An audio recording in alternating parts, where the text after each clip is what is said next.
This particular tape involves a momentary loss of material at the very beginning. To summarize this loss, Dr. Bohm began the morning by picking up the thread of the previous evening's discussion on the nature of impulse. The tape begins in the midst of this topic, focusing on the elements involved in an infant's impulse to touch or not to touch fire.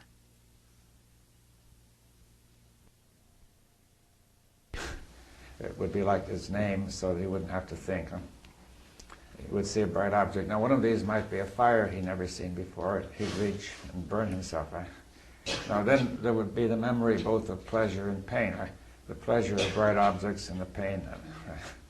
So the next time he starts reaching, the pleasure makes him reach is the impulse to reach, right? The anticipated pleasure. And the pain is the impulse to stop. So he's sort of balanced. He's suspending it, right? And now that might cause the whole impulse to turn back into the memory. The impulse to act is turned to the impulse to search the memory, right? For a solution to this, right? So he may search the memory and find out a memory that the fire was pleasant when it wasn't too close and painful when it was closer. And therefore, he finds a solution, right? And then the next action is to move a reasonable distance from the fire, right? Not get too close, huh? You see? So you can see that something pleasurable is an impulse to act, something painful may be an impulse to stop, right? But it may be an impulse to turn around. And see, we call thought reflection, which means turning around, right? We reflect the impulse to act outwardly into an impulse to turn inward to search the memory. That comes out again. If it's not satisfactory, it goes right back in again. It keeps reflecting. You see, so therefore, you can see that thought, that suggests, anyway, pretty convincingly, that thought goes by some sort of impulse to search the memory. That's elementary thought anyway, right? Now, it may also contain an impulse to ask a question or to do other things, to watch for incoherence. So could we say that thought has the impulse to stimulate the intellect? Well, that's what it does. By going, the first impulse is to search the memory. That's the beginning of the stimulation of the intellect, right? Right. Now, if the memory doesn't have an answer, then it must have an impulse to do something else, right? Let's say to think in a more creative way, right?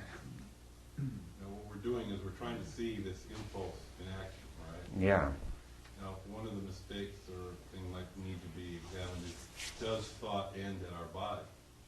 Is there a larger thought in the group? Well, look, see, if we start talking about it together, it goes out, right. It comes back, right? It's still the same thought, right? So if we only searched within our body for this impulse, we might also be missing a lot. Yeah, well, for example, if I ask you a question, the impulse has come from me, right, in the first instance. And then you may not even have time to think, but you answer, you see.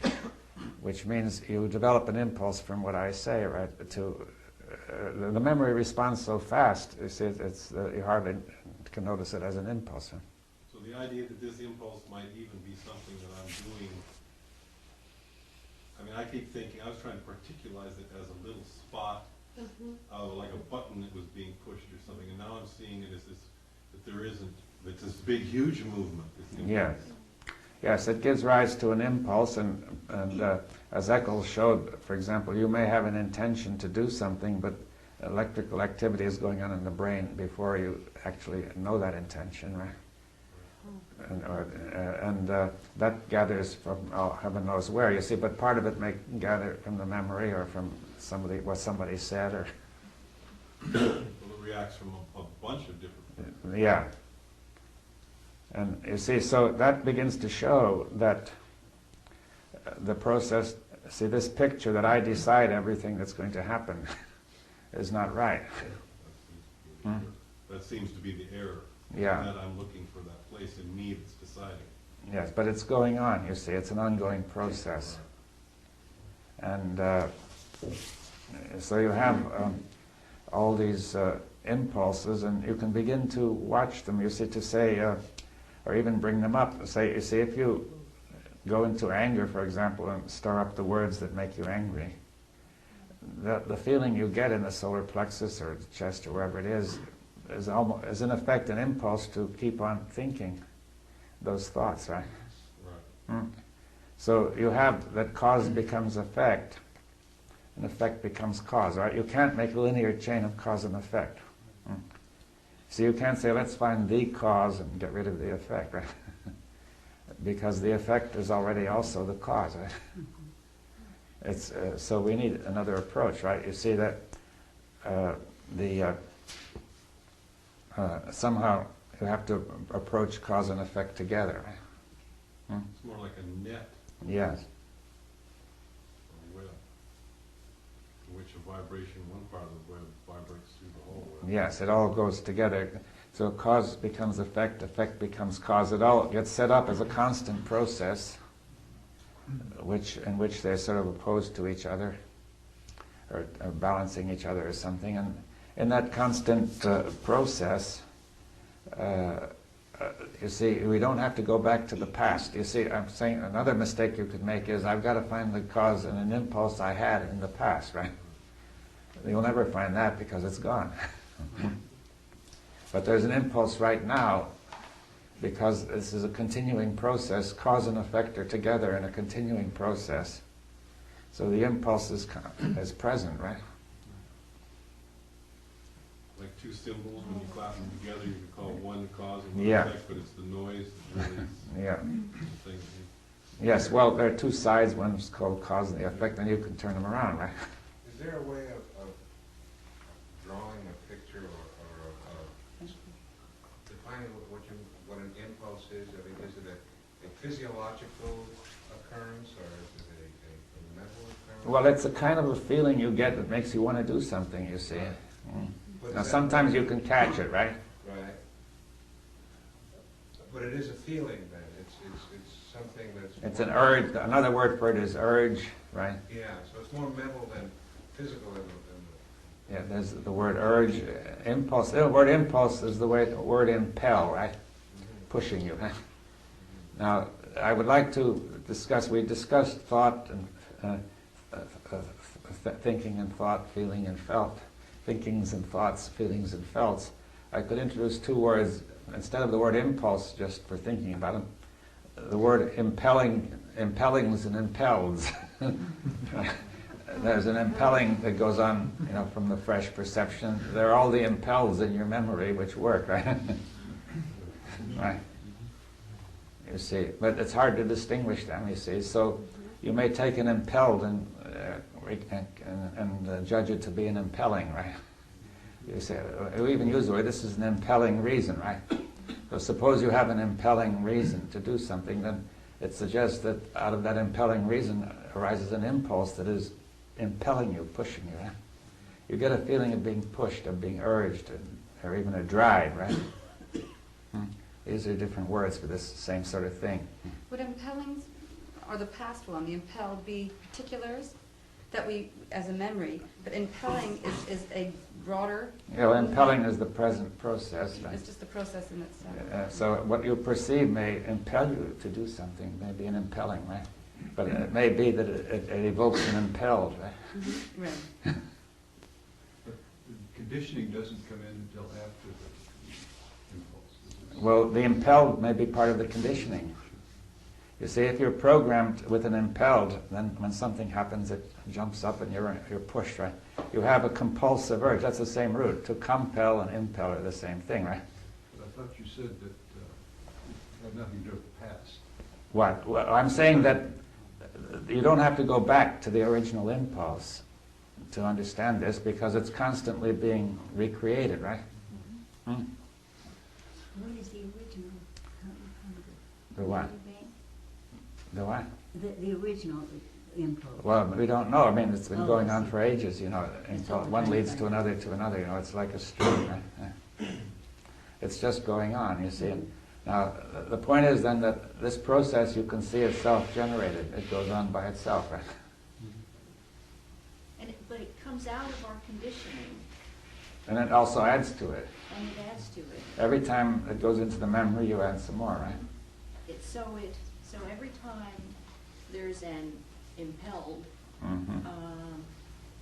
you create more conditioning, you add more to Yes. that layer that we're stuck in. Yeah. In a broader context, couldn't this impulse or being impelled be from I lost the thread of thought.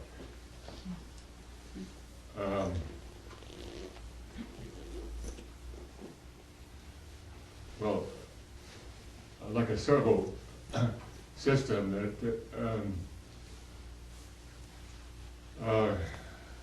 sets up stability on a ship. If a wave hits the ship in one side, the servo system immediately brings the system back to stability. If something happens on the other side, it immediately brings the system back to stability.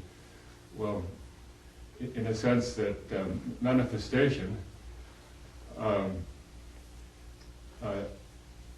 depends upon I've lost the thread of what I was saying. The very basis of existence, which is manifestation, depends upon our ability to detect changes in an environment. Like if I look over and that speaker isn't there, well, immediately I see that there's something's wrong, or something I don't understand. I look around and God's in his heaven and it's all right with the world. The trees are there and the sunshine and the continuity of activity is what I expect to happen. And I project into the future how we're going to end the meeting and we're going back home.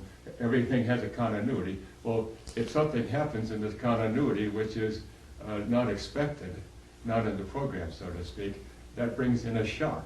Mm-hmm. So if there's a noise, then what is that noise? Because there's a constant desire to maintain this continuity. So in a sense, we create the world every second by this constant desire to survive.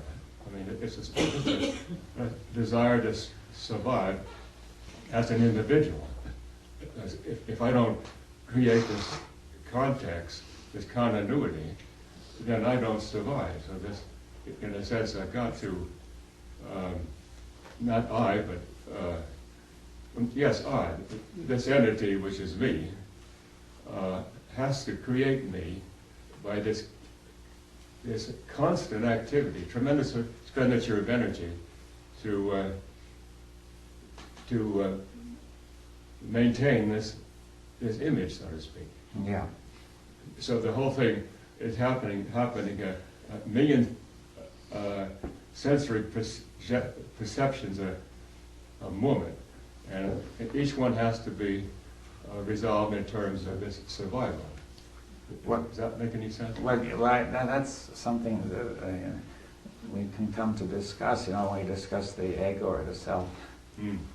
You see, but see, this we're discussing is the thought process which underlies that. You see that what I mean by thought is not just the intellect, remember, but all the rest, and that there's a whole process going on which may get involved in the urge to survive. You see, there is an impulse to survive. We call it the survival instinct, but then thought takes that up, right, and begins to expand it and makes all sorts of things survive which have nothing to do with your real survival, right? I think he's talking about the survival of the ego. That's right, that's what I mean, but it begins with the impulse to survive physically, which you could say is built into us. Well, not necessarily physically, it's this image, self-image, Yeah. which is to survive. The physical structure Yeah. is is independent of this desire to maintain, like I'm trying to be, in a sense, intelligent. And I've got to put on a show which maintains, in my opinion, what I think of myself. And I don't want to make a fool of myself. I want to maintain what I think I should be. Mm-hmm. And I have a whole criteria for being me, which is part of the world. Yes, So, it comes from the society, right? it's a constant defense and offense. I've got to maintain my divinity, so to speak. You've got to keep your distance from me. You can't insult me. I mean, it's this whole criteria about what I demand in order for me to exist as this entity.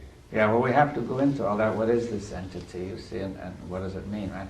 I say that we know that there is an inbuilt impulse to survive physically, and thought can take that up, you see, and say, I identify myself with the physical, with the mental, we'll discuss that, and I've got to survive with the internal image as well. So it can spread to that, you see. Now, we probably should come to that, as we go along, discussing the self or the ego, which has got to survive, right? There's the thought of the absolute necessity of its surviving. What? Which is a tremendous, tremendous force. Yeah, well, but necessity is the most powerful force there Yeah. is, right? Well, that's the basis for the world, actually. Well, the world of society, right? Yeah. But it only exists so I can be me. Well, that's the thought says that. You see, what we're discussing is a certain structure of thoughts, which are not just yours, but they are sort of shared over the whole society, right? Yeah.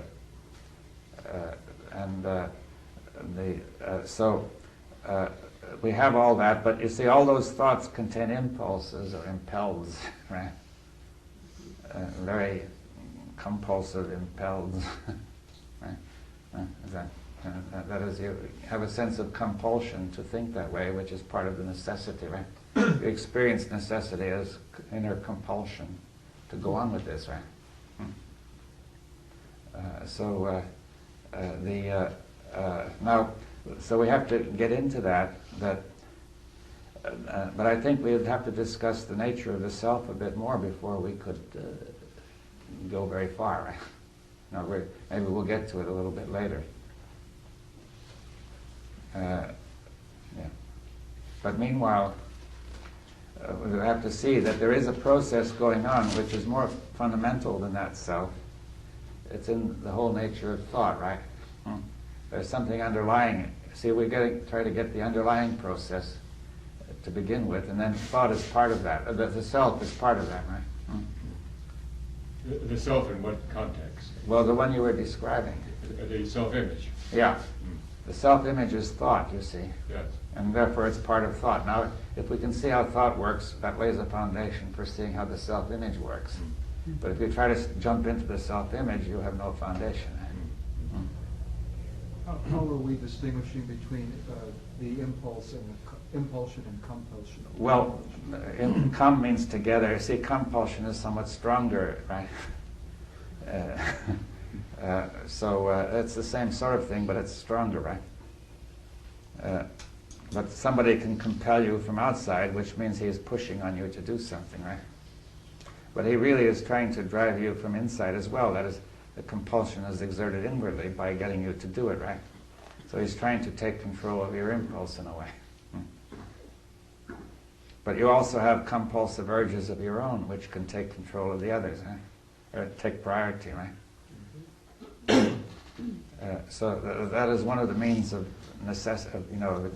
which necessity works, right? That it's the sense of not yielding, right?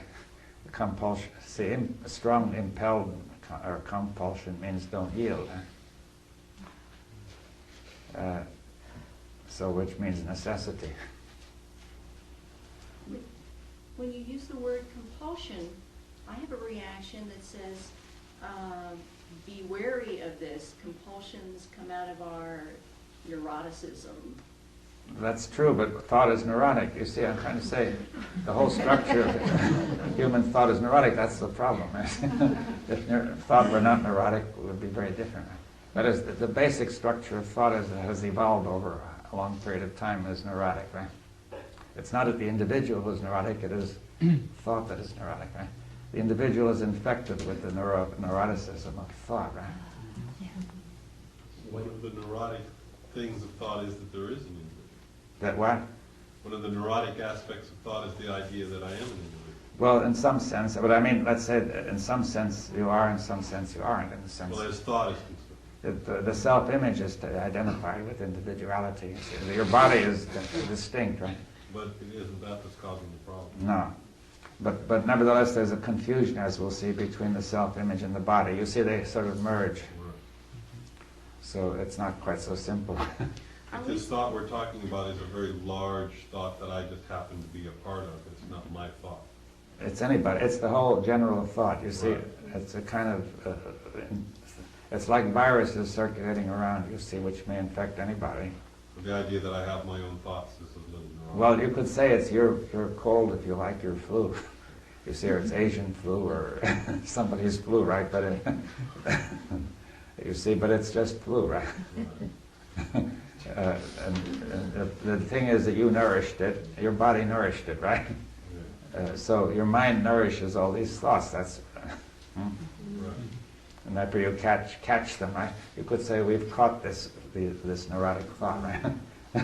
Does neurosis actually mean a disease of the neuron? Would you- Well, that's what the word means, but I'm saying it probably doesn't mean that really. It means the neurophysiological process is really upset by a neurosis, but I don't know, you couldn't associate it to a neuron, right? Are images on the neurons at all? The images Well, the neurons will fire whenever there are images, you see. They're inseparable. So if you have a lot of incoherence, the neurons are going to be opposed to each other and wear themselves out and so on, right? So it becomes a neurosis. Yeah.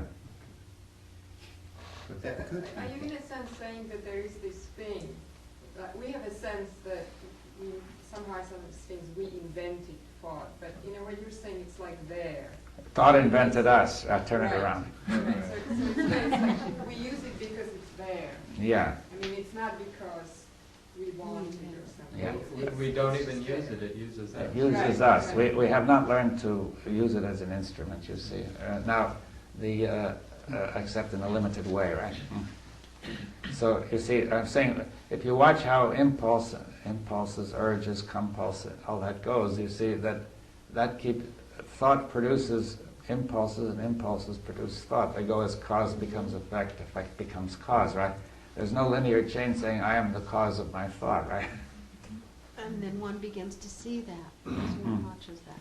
But the whole tradition of our culture is, each person is the cause of his thought, right?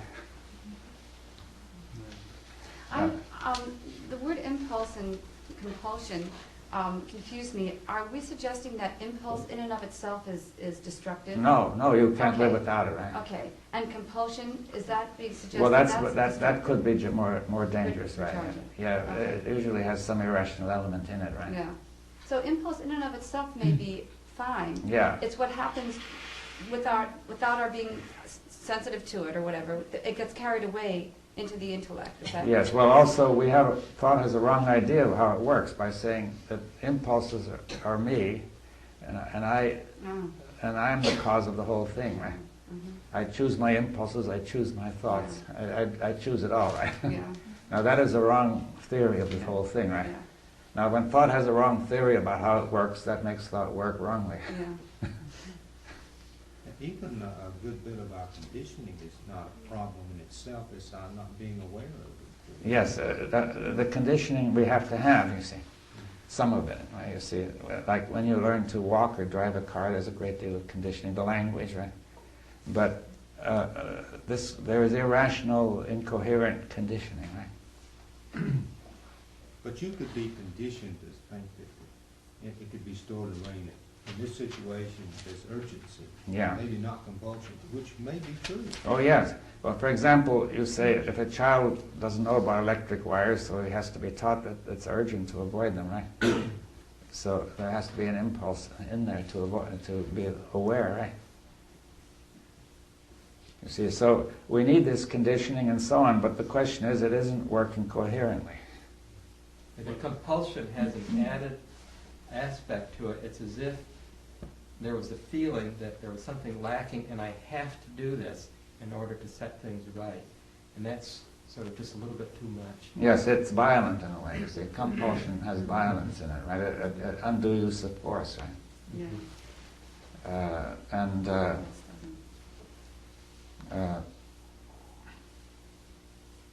Yes, there are various things that are, undue in thought, and it's the undue use of force in this case. Now, so we have to see, and this impulse, this compulsive impulse, may be very subtle. You may not notice it. You see, it's a lot of little things go on in the mind, little sensations, which are in a way impulses, which we may assume are harmless. You see, harmless little impulses, but they may not be so harmless. They may be the impulses to think thoughts that are deceptive. Right? They're the impulse to make things a little easier. Right? Right, but then the way it works is, you see, if you have an impulse to make things a little easier, then the mind searches for the way of making it a little easier, and it may search in this level of tacit thought, like the bicycle riding, moving this way and that way. When it finds a little move that makes it easier, it says, let's move a little more that way, and so on. It may be that move is a move toward a thought that's comforting, but wrong. Huh?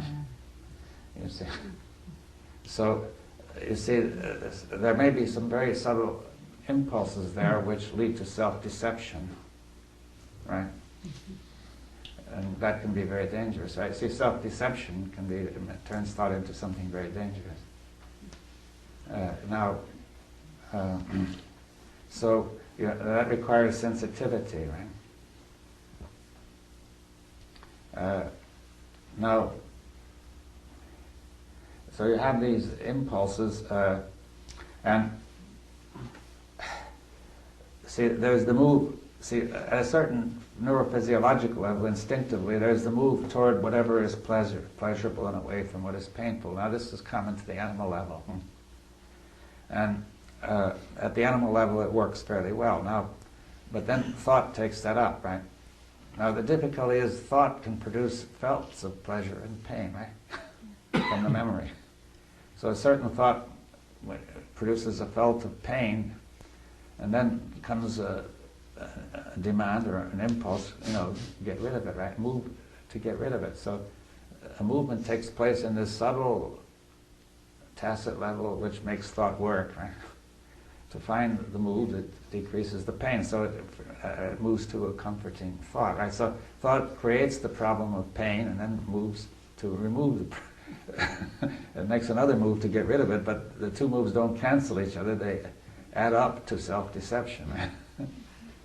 These are the impulses that really need to be seen, not so much the body ones, but these ones where thought starts getting itself moving in this kind of self-deceptive action of, I have this problem, I'm going to solve this problem. That sounds to me like the kind of definition of neurosis. Yeah. See, that's the beginning of the whole neurotic structure. You see, that the move toward, Freud called it the pleasure-pain principle. You see, the basic principle at the animal level is pleasure-pain, right? Toward pleasure, away from pain, right? At the tacit movement level. And then with thought, that gets into trouble, right? Because thought can produce felts of pleasure and pain, you see. If you move and have a toothache and you move to reduce it in some way, that may make sense. Or, if your body is uncomfortable and you move to make it comfortable. But if let's say I've been hurt, I have pain, and I move to get rid of it. I say, well, I'll never be hurt again that way, or I'll never see that person.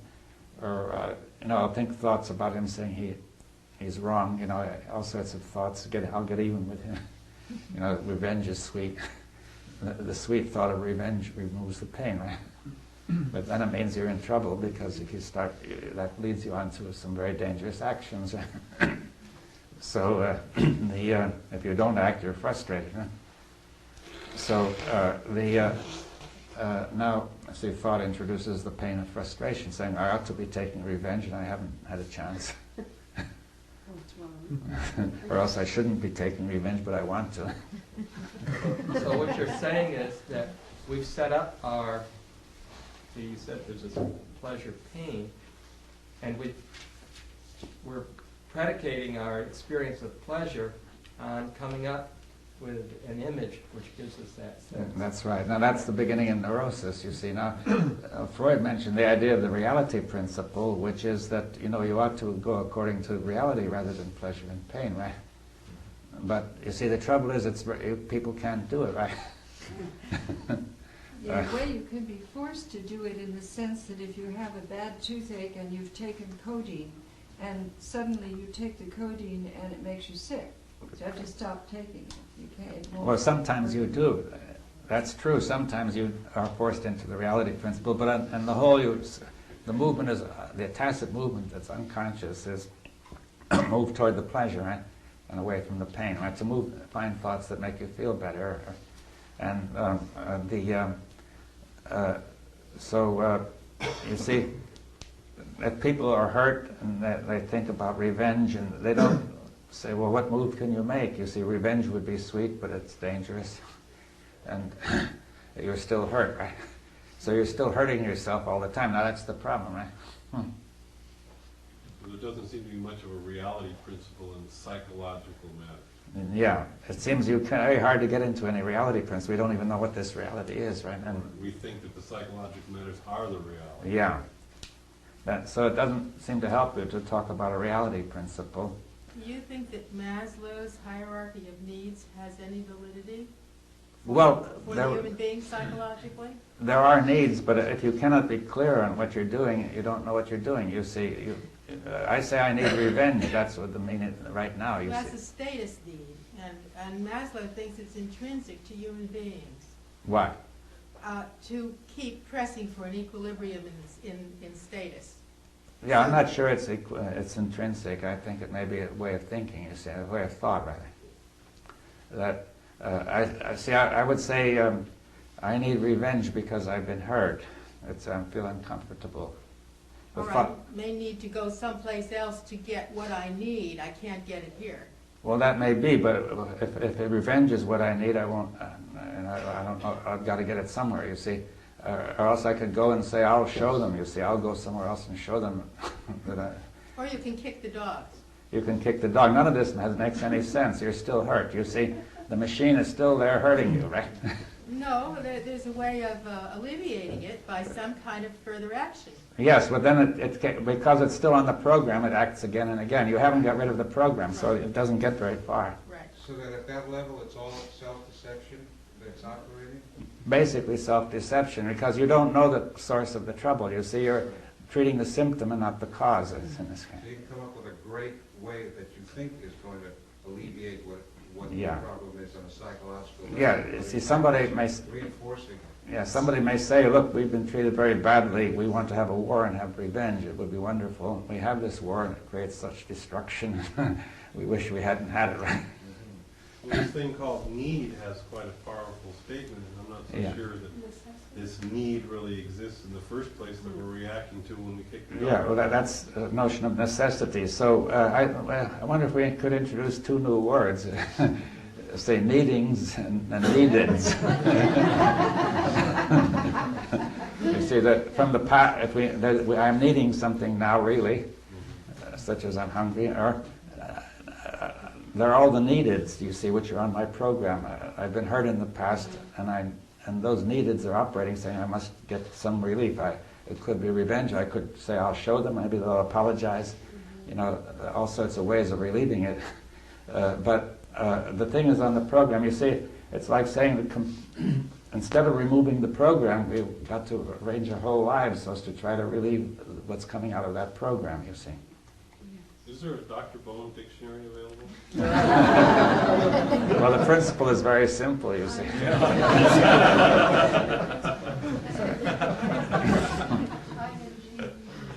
You had ing or ed, right? You see that's a fundamental distinction. Is it something in the now, or is it from the past, right? Well, I'm still very confused. What is the ground of the human being? Are there intrinsic needs? You seem to say only the need to eat and sleep. No, there's more than that. I can't figure out which mores you have. Yes, well, I think it'd be hard to define them, but people need order, they need coherence, they need beauty, they need friendship and love, they need various things, you see, but they don't need revenge, you see. Not really. I think it's on the program, you see, that they need it like they need a hole in the head, as they say. That if you're hurt, it's not a genuine need. It's like the computer is telling you you need something, right? When you're hurt, I think it comes out of a need for order. And that it's not that you want revenge, but you need to put back in order. And this is a small order, a psychological order. You have to order it, you have to correct the situation, whether it's revenge or whether it's because I'm hungry or whatever. And I think that we mistake the maybe more of a physiological order with the psychological order. That seems to me a more... But I think there's another order involved, which is the difference between memory and actuality. You see, something has happened in the past which has left a program which works and stirs up the nerves and makes you feel uncomfortable. And you want to seek order, so you'll That's go... right. But you're going about it the wrong way. The wrong way, yes. See. But if you see that you are in a state of needing order... Yes, then that's right. Okay. But the order you need is to get rid of that program. That's right. That's right. But what you're seeing as order that you want to get back to may in fact be disorder. Yeah. Right. Yeah, because you don't see the cause of you don't see the difference between cause and effect. You see that the program is the source of the thing. Now, the program can produce felts. You see, we don't notice that. That's one of our traditions says feelings are all genuine and real, and when you feel something, you need it, right? But I say, no, that's not always so. Some of these things are felts. And you just, you see, like somebody says, you're itching to do something, you see. Now, this itch could be produced by felts, right, by just the machine making your nerves itch. All sorts of things could make your nerves itch, right? And this sort of program, which in the memory somewhere, just remembers how to stir up the nerves that create an itch, right? In fact, if you can create an itch by thinking of an itch, right? You just think for a while and you can make the skin itch, right? Oh, yeah. You see, so where does it come from? In the memory there's a program as to how to make the nerves itch, it's remembered. And you finally fish around and feel around for a while until you stir it up and by this tacit process, and that starts to itch. And as it itches a little more, you move more in that direction of whatever you were doing and then build it up, right? You see, now that has no meaning, really. It's not a need. You would say, my need is to stop this itch and scratch, right? But the more you scratch, the more it's going to itch, right? You see, that's not the immediate. If it were, so you say that the real need is to stop doing this sort of neurotic thing or this crazy thing, right? Dr. Bohm, Yeah. what is your program for getting rid of these unwanted programs? Well, we're coming to that. You see, there's not a program for doing it, but I'm going to suggest things we can do which will help in that direction, right? Actually, it doesn't happen until tomorrow. It's mostly implicit, so it will be tomorrow. Is it of any use to find out how the program was started? What? Is it of any use for us to ask how the program was started? Well, we know how it started. It went into the memory, you see. We did all sorts of things in the past, the whole human race, and it was remembered and passed on from one generation to another. So why is the child so easily imprinted, and then when we're adults, it's so hard to reprint? Well, that's the way it goes. You see that a child is open, very, very impressionable. It's got to be. And then instead of the parents giving it some sensible impressions, it gives it all this neuroticism. Instead of the parent, in some sense,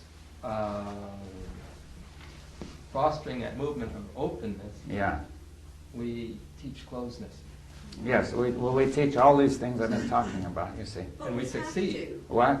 You can't not teach, you can't not let a child come to conclusions. You can't. No, but we teach it to do all these wrong things like nationalism and hate and, well, all sorts of things we've been talking about, like not understanding the difference between thoughts and felts and so on. You see, tremendous confusion, right? We hand them over conclusions rather than letting them develop conclusions on their own that are only temporary for that particular thing. We imposed on them. So they never develop, they never find it out for themselves and go through that tacit learning. I don't Whatever think we are, that's the child true. will become. Well, not never, but, you know. I think it's a part of the process. I mean, an infant forms conclusions of when mother is going to come.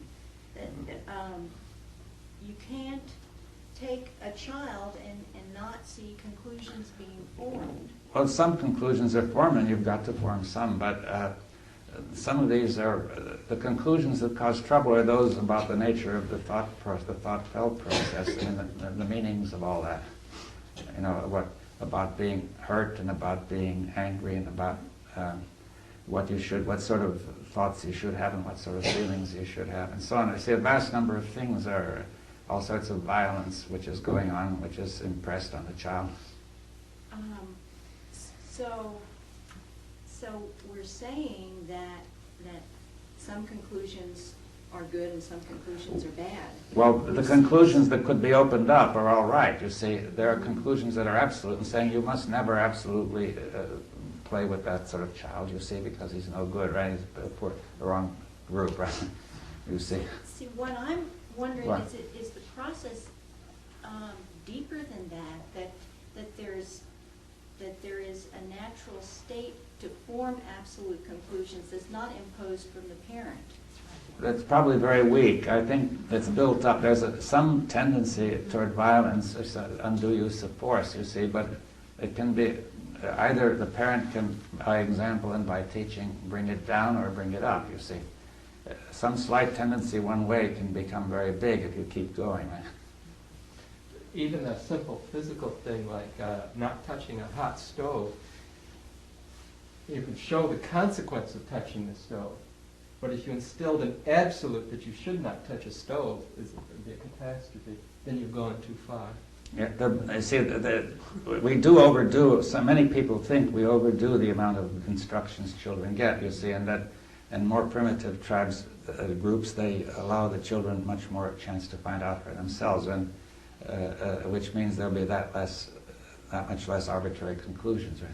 That the mothers haven't even looked at their own fears and anxieties, and this is catching the child, picks it up from the very beginning, non-verbally. Yes, it's the nonverbal. That's a key point. That you see, remember that the real process of thought and felt and impels and all that is in the tacit nonverbal movement that we can't, like the bicycle. That's really where it happens, right? Now, therefore, that's the most subtle communication, because the attitude, the way things go about, is a direct communication from the nonverbal to the nonverbal, right? And that picks up without, but if that is combined with words, then it really locks, right? You see, and so therefore, the right education of children requires that parents be in the right state, you see. And they have more or less reasonable ideas about how to go about it and so on, but the information that's being imparted is secondary to the attitude. Yes, but if the two work together, right? Yeah. And the information which is right won't work if the attitude is wrong, you see.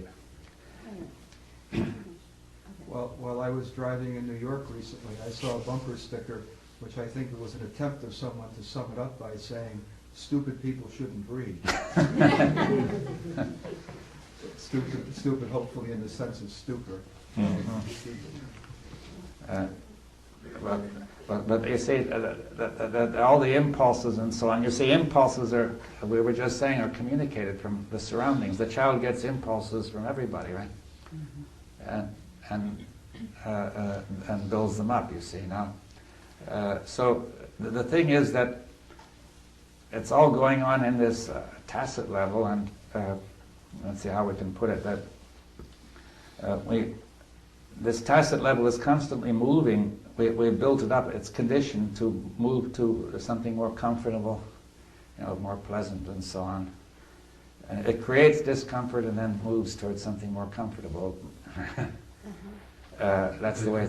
Are you saying that process of moving toward more comfortable thought is something that the parents impose on the child or communicate to the child, or that the mind for whatever reason, just naturally moves? Well, there's a certain amount of natural tendency, but it's being built up by the way the parents are working, right? Because that would seem to me to tie in with this lady's comment that the mind may tend toward forming conclusions, because when you have a conclusion, there's a certain safety within that limited, closed system of the mind. You think you know, and there's knowledge or a feeling of safety in that apparent knowledge. Yes, but it's not all that strong at the beginning. You see, I think it's just a tendency, and it can either be built up or brought down, you see. That if the child is learning tacitly from the parent that we don't do that sort of thing, then it'll gradually bring it down, you see. Whereas if he's learning from the parent that that's the right way, then it builds up and gets stronger. Well, absoluteness and conclusions are one of the things that we do transmit to children just by our strength of our convictions and the way we say things. And Yeah. we build that whole idea into them as See, part of our... see, the tendency to move toward comfort, as I said, is meaningful at the physical level, but with thought it is generally not meaningful, because thought itself makes the discomfort and then moves toward comfort, you see, by introducing self-deception. Now, therefore, the right way would be for thought to stop making you uncomfortable, you see. Now, we get into the habit of entertaining thoughts that make us uncomfortable, right? And holding to them, you see, rather than going into them. And you see, now, it's peculiarly enough, it's just the desire for comfort that makes us hold to uncomfortable thoughts, right? Because we don't want to be so uncomfortable as to look at them, and therefore we get stuck with them, right? Or the fear of losing them. Yes, well, but generally speaking, we don't want to be, if we have a thought that we suspect is going to make us feel bad, the automatic movement makes us move away from that before we look at it, right? So there may be nothing to it at all, but we have already assumed that it's going to be very bad anyway. And therefore we are stuck it there, right? Well, now when you say not look at it, look at what? Well, just be aware, be cognizant of what this thought is and how it's affecting the felts and all that, you see. Okay, so it's not so much in an analysis of thought, No. rather an experiencing of that. I think that would be spontaneous, you see, I think there is a spontaneous proprioception of thought, very, very subtle, but it is being destroyed, right? Yeah. And you would say, okay, there's a thought that might builds up an image that's frightening or uncomfortable, and then you say, no, I mustn't think of that, right? Or you don't even think that, you start moving away, you see. So you can't keep your mind on it, right? If you try to put your mind on it, it moves away. You say it jumps, attention goes to something else, or you forget, constantly forgetting, right? Constantly getting senses of anesthesia and dullness, right? Right? The brain is producing all that to prevent you from getting into that thought, right? Because the brain is trying to protect you from what it regards as something very bad, right? And that could also In some happen on a sense. communal Right. level. That could also happen on a societal level, couldn't it? Yeah. I once heard the term psychic numbing used with respect to, say, the nuclear situation. Yes, it gets numb, it gets, or else it gets very excited about something else instead. It darts, it jumps, it forgets. In some sense, we're deeply immersed in that process right now, probably. In that, if I believe in our words, what we're saying, if I believe in this thinking as something tangible that's going to make things all right, I'm present here trying very hard to understand these words and put them together in a way that then will allow me to relax. And that very movement of trying to take hold of these words in this way is what is the stress. It stands in the way of something opening up. Yeah, you see, it could be said that if we could just listen to the words without stress, then it would work, because these words would then convey a meaning, and it would be sensed if it's right, okay. Now the whole system responds to that meaning without any further attempt on our part to do anything, right? You see, this is the important point. Our whole culture teaches us otherwise, but says we're the ones who will do it all, right? But you see, it happens. You see that if we can listen to the meaning, so the important thing is to listen to the meaning, right? The meaning provides a sort of a show, a picture, or something of, the whole system is acting according to that, right? And if you How find can it's we get incoherent, you have to, meaning? what? How can we get coherence if we don't find out whether your meaning coincides with what we presume the meaning is in our heads? We've got to get some coherence by seeing if we meet in some congruence. If we don't, your meaning can be one thing, and we can have 103 other meanings floating around, and there's no coherence at all. Yes, well, there's a way out of that. You see that we can suspend, we're going to, in terms of a dialogue that comes collectively, we can suspend all the meanings, you see, and just simply appreciate the meanings, and the whole, out of this whole thing, truth emerges, you see, and unannounced, right? You see, not that we have chosen it, right? You see that,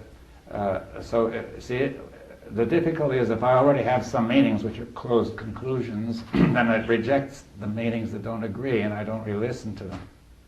See what I say, I'm going to oppose them and so on. You see, now, if we could have, I'm just saying, if the meaning can come in and all the meanings are together, we'll work out what the coherence is. We may have to drop a lot of our meanings, or we don't have to accept them or reject them, but the important thing is that we will never come to truth unless the overall meaning is coherent. Now, all the meanings of the past and the present are together, and we first have to apprehend them, you see, and just let them be, right?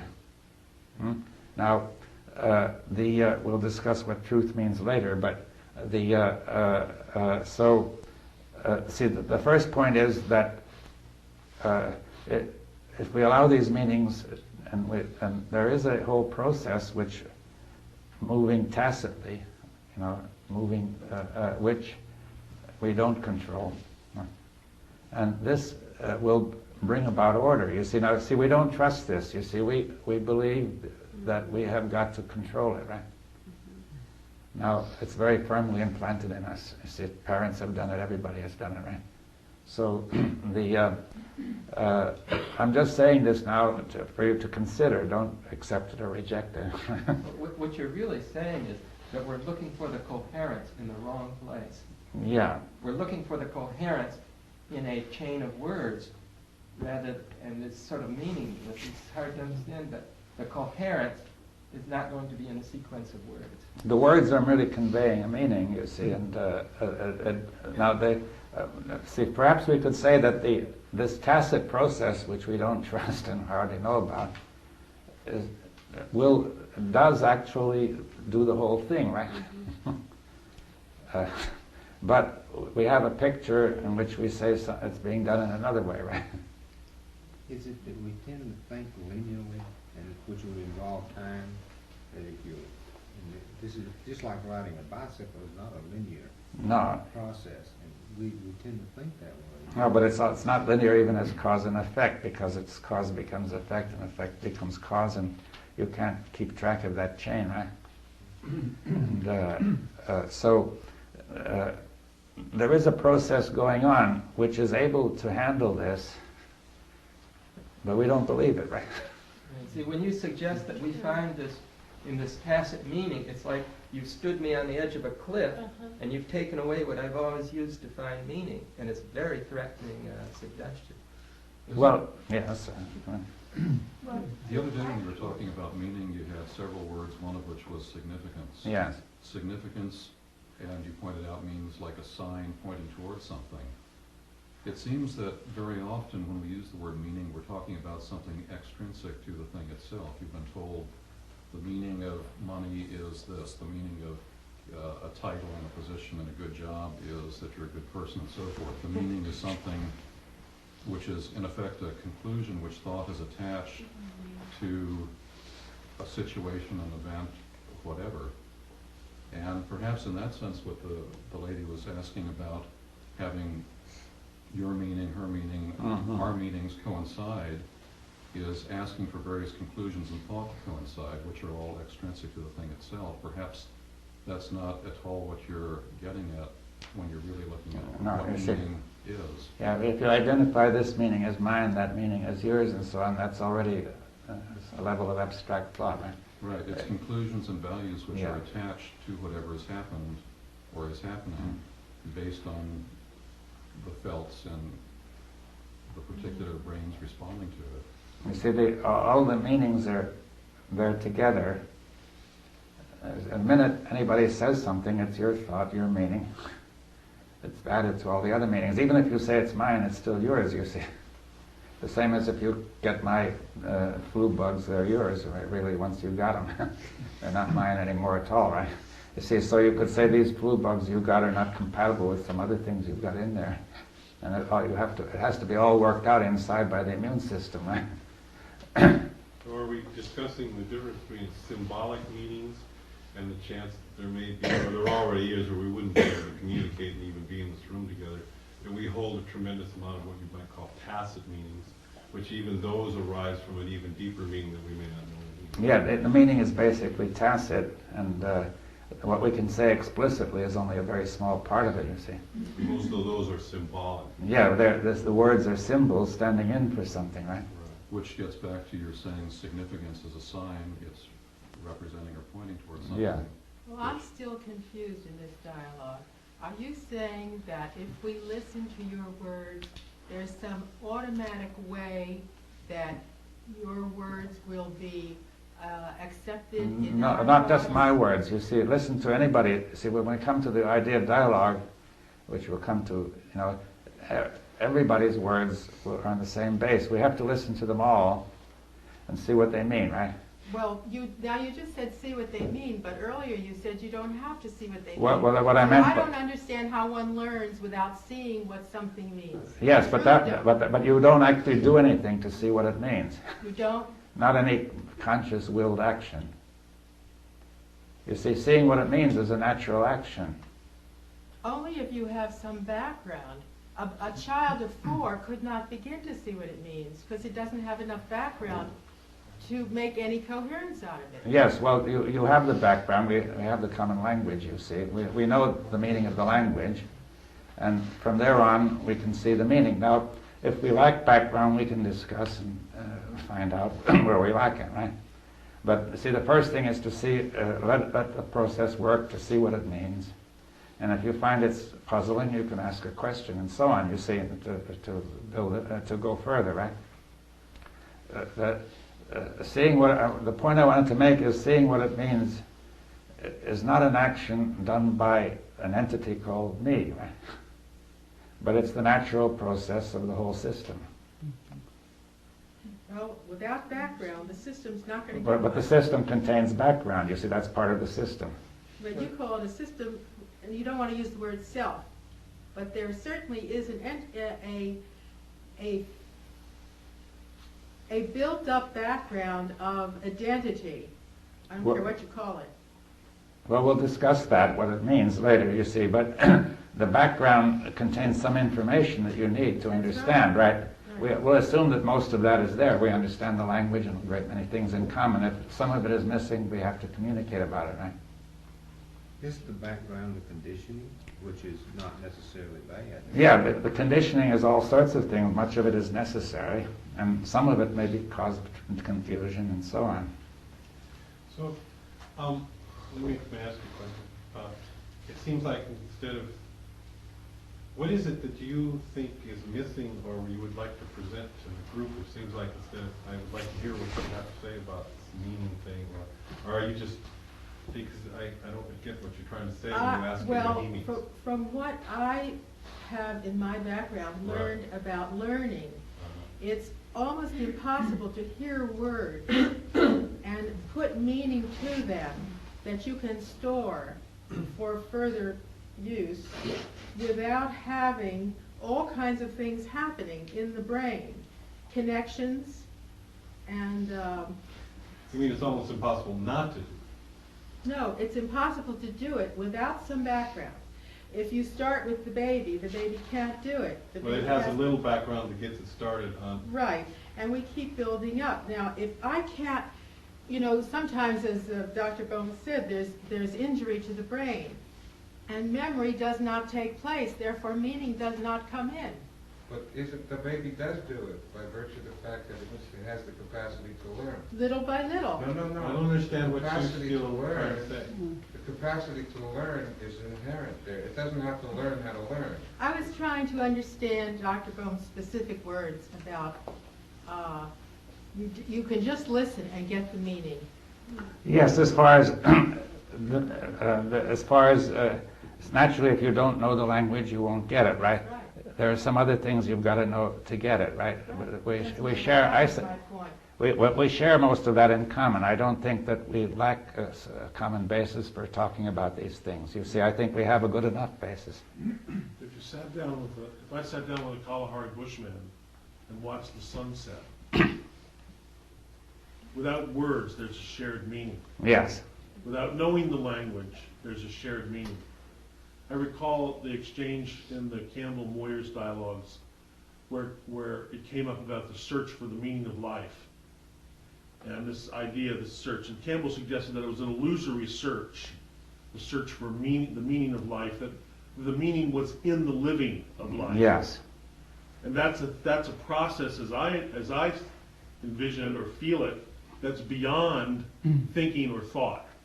Yes, well, I'm glad you brought that up. No, I think it's a key point that a very large part of the meaning is not that accumulation, but it is something more fundamental, this tacit process I'm talking about, which we really share. And we share from our very nature, you see, our constitution. We even share it with animals to a considerable extent. And a great deal of it is shared. And a great deal of the most fundamental things can be shared with very little. We need the language, of course, and so on, but without a tremendous background, because the thing we have to share is just not the background. You see, the main thing we have to share is not the background, but what is beyond that background, that which is fresh and new, and which I hope will come to a more extensive discussion as we go along. So what the question here is the difference between meanings and myths. Well, one last thing. For instance, if you wanted to discuss your theories of physics or astrophysics with us. We couldn't do it, no. You couldn't do it, right? No, I agree on that. Okay. Yes, but I think that if we want to discuss the sort of thing I'm talking about, we can, because we know enough, we have a common language in that area, and we have some common experience enough for that purpose, and the thing we want to discuss is beyond all that, you see. That's where my problem is. I don't think we have that much of a common background. Well, for discussing what you want to discuss. Well, let's leave the question open then, and see how we can go, right?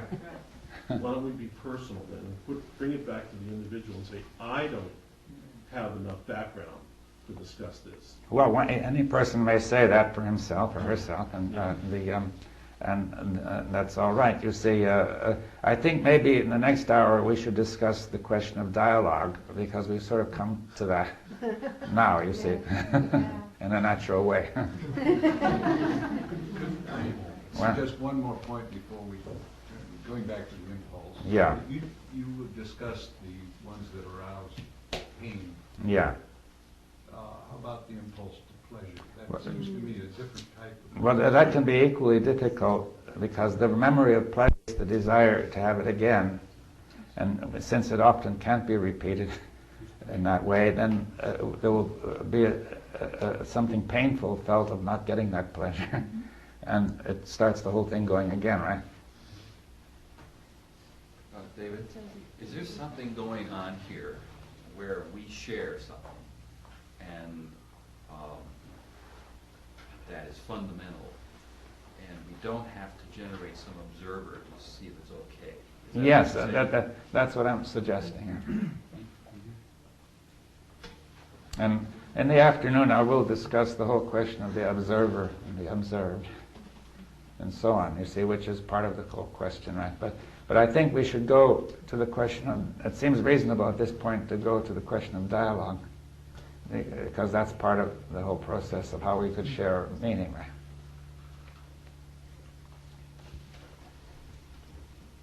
right? Okay, then we'll have our break now in 15 minutes. Let's try to make it really 15 minutes.